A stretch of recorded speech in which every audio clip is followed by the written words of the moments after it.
Hi, I'm Vijayalakshmi Mahalingam, physiotherapist from Parvathy Hospital, and here to discuss about foot and ankle problems. The most pain and discomfort in foot and ankle, especially ankle sprain or strain and plantar fasciitis, especially called heel pain and arches deformity of foot. So in that conditions mostly எப்படி prevent பண்ணுறது as well as எப்படி treatment பண்ணுறது through exercises. இதை இந்த வீடியோவில் பார்க்கலாம். First towel exercise. So இதில் ஒரு ஷீட் எடுத்துக்கணும், லென்த்தான ஷீட், அண்ட் உங்களுடைய ஃபுட்டோடைய மிட் ஃபுட்டில் கவர் பண்ணிவிட்டு ஒரு ஹேண்ட்லேயும் இன்னொரு ஹேண்ட்லேயும் வச்சுட்டு ஜஸ்ட் நீ எக்ஸ்டெண்டடாக வச்சுட்டு டுவர்ட்ஸ் உங்கள் பக்கம் ஃபுட்டை இழுக்கணும், புல் பண்ணணும். Hold it for 10 second. 1 2 3 4 5 6 7 8 9 10. Relax. இதில் இன்னொரு டைப் ஆஃப் எக்ஸசைஸ் இருக்குது. இதை ஹோல்ட் பண்ணிவிட்டு நீ லைட்டாக 20 டிகிரி டு 30 டிகிரிக்கு பெண்ட் பண்ணிவிட்டு டுவர்ட்ஸ் உங்கள் பக்கம் புல் பண்ணணும். 1 2 3 4 5 6 7 8 9 10. ரிலாக்ஸ். இப்போ நம்ம பார்க்கும்போது eccentric loading exercise.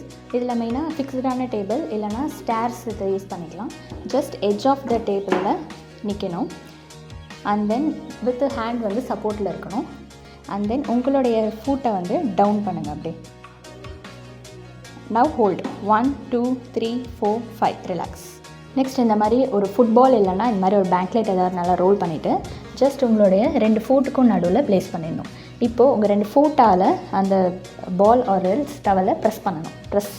Hold for 10 second. 1 2 3 4 5 6 7 8 9 10. Relax. Next இப்போ சிட்டிங் ஆன் த சேர். இப்போ உங்களோட ஃபுட் மட்டும் வெறும் உங்களோட டோஸ் மட்டும் அப் பண்ணணும். And then hold for 5 seconds. 1 2 3 4 5. Then relax. Now squeeze பண்ணணும். 1 2 3 4 5. Relax. So இது உங்களுடைய arch develop பண்ணும். So these are all the exercises we need to follow.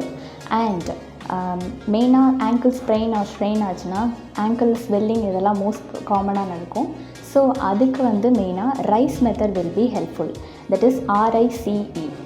Rest, ice, compression and elevation. And ஆங்கிளில் மெயினாக டூஸ் அண்ட் டோன்ட்ஸ் சிலர் follow பண்ணுற மாதிரி இருக்கும் for this pain and discomfort. Especially நம்மளுடைய ஃபுட்டை ஹேங் பண்ணக்கூடாது, ரொம்ப நேரத்துக்கு தொங்க போடக்கூடாது. Our foot should be kept flat on the ground while working or whenever we sit. And also prolonged standing இருக்கக்கூடாது. இதெல்லாம் அவாய்ட் பண்ணாலே மோஸ்ட்லி நம்மளுக்கு ப்ரிவெண்ட் ஆகும். And thank you so much. Have a good health.